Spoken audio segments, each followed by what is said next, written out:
کب کون کسے مار دے کافر کہہ کر، شہر کا شہر مسلمان ہوا پھرتا ہے۔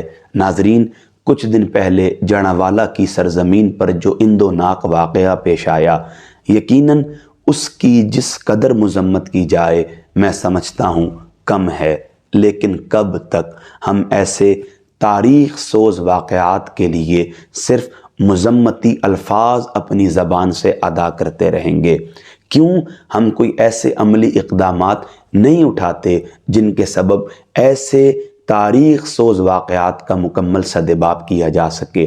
دیکھیں، یہ ایک ریت ہے، رواج ہے، اور لوگوں کا مزاج بن چکا ہے کہ ہر سال کوئی نہ کوئی ایسا واقعہ مائنورٹیز کے حوالے سے ضرور ہمارے سامنے آتا ہے جس میں انسانیت کی ہتک اور تذلیل کی جاتی ہے۔ بطور میں ابتدائی گفتگو میں ایک بات کلیئر کر دوں، دیکھیں، آدھی ادھوری بات نہیں کرنی چاہیے۔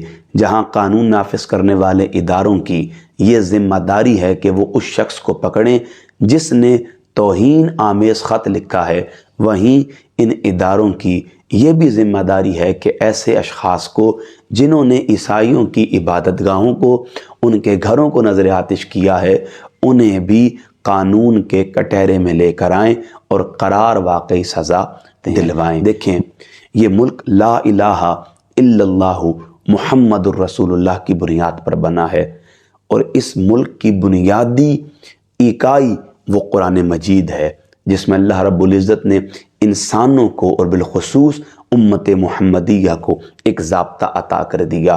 وہ معاشرت ہو، معیشت ہو، سیاست ہو، ثقافت ہو، ہماری رسم ہو، رواج ہو، مزاج ہو، طبیعت ہو، تنیت ہو، عقل اور شعور کا معیار ہو، وہ کچھ بھی ہو، اصول یہ ہے، لَقَدْ كَانَ لَكُمْ فِي رَسُولِ اللَّهِ أُسْوَةٌ حَسَنَةٌ۔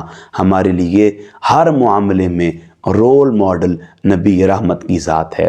ہمیں ان سے اکتساب فیض کرنا چاہیے اور ایسے سنجیدہ معاملوں کو انہی کی عطا کردہ مبارک زندگی کی روشنی میں حل کرنا چاہیے۔